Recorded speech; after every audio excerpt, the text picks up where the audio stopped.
Welcome to the Explainer. Today we are going to demystify HR competencies. We're going to connect the dots all the way from the big picture company strategy right down to the skills that every single HR pro needs to really succeed. All right, let's just jump right in with a big question. What is a company's secret weapon? I mean, it's not just about having a cool product or some flashy marketing, right? The real edge, well, that's something much, much deeper. It's kind of baked right into the company's DNA. So to figure out what that secret weapon is, we've got to zoom out and look at the whole organization. You know, every company has its own personality, its own set of strengths that really carve out its spot in the market. And getting a handle on that, that's step one to building a team that can actually win. And here it is, the big reveal, that secret weapon. It's what we call a company's core competencies. Now, these aren't just the things a company does well. Nope. These are the unique skills, the special sauce that are super hard for anyone else to copy.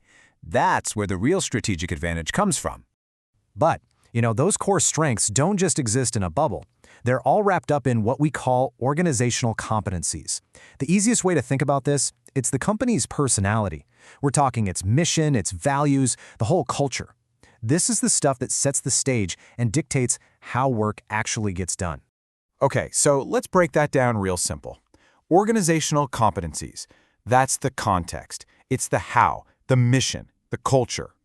Core competencies, that's the unique advantage. It's the what the company does better than anyone else to win. And here's the thing, you absolutely need both. They work together. So, that's the big picture. But how does a company actually take these huge strategic ideas and make them, real? How do they get results? That's where people come in. And they're guided by what you could call the modern HR playbook, which is all about building up the right skills in the right people. So when we get down to the individual level, especially for all you HR pros out there, it really boils down to three key types of competencies. First, you've got technical skills, that's the tools and tech. Then, functional skills, that's the specific processes for your job. And finally, behavioral skills. This is all about your mindset, your initiative, and how you work with people. All right, let's kick things off with the technical toolkit, because this area has just changed so dramatically. I mean, the old idea of HR being just a soft function, that is completely 100% out the window. Today, HR is incredibly technical. Seriously, you have to be hands-on with all this knowledge. It runs on tech, everything from AI to cloud-based systems. And to be really good at your job, you can't just know about these tools. You got to be in there, hands-on, using that tech to actually get business results. And look, the world has changed. The speed of the stuff has only ramped up. We're now navigating this super complex AC or after Corona world, and that's brought on all these new layers of complexity. Remote work, new expectations from employees, you name it. It makes being digitally fluent an absolute must-have.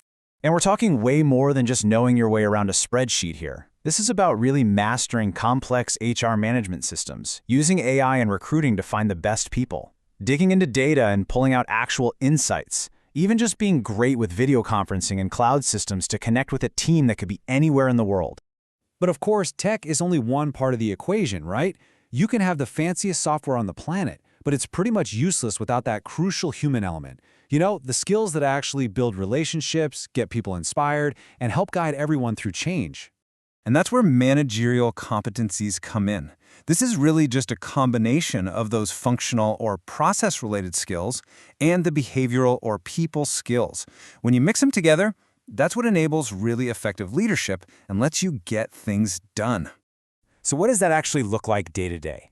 Well, it's things like leadership and great communication, being able to talk to a brand new hire just as easily as you talk to the CEO. It's having that critical, analytical thinking to make the hard decisions. It's building relationships. And a huge one, it's being adaptable and good with change management. Yeah, in fact, you could say that in today's world, you're not just in HR, you are the change champion. That's the expectation. You're the one who doesn't just manage change, but actually pushes for it, helping people shift how they think and work to tackle whatever new challenges come along. Okay, so let's zoom back out and tie this all together. We've got all these individual skills, the technical, the functional, the behavioral. So how do they all combine to actually support those big, high-level strategic goals we started with?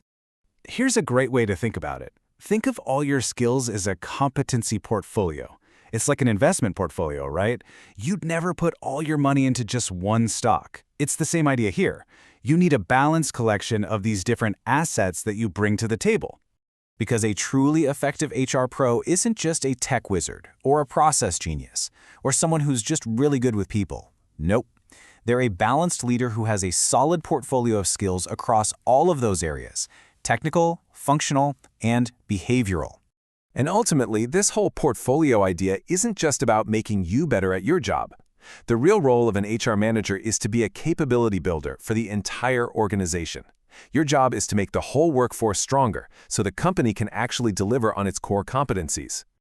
And that, right there, brings us full circle. Your organization knows its strategic strengths, its secret weapon. And the whole point of HR is to build up the individual talent that fuels those strengths. So I'll leave you with this final thought. You know what makes your company special. The real question is, do you know what makes you indispensable?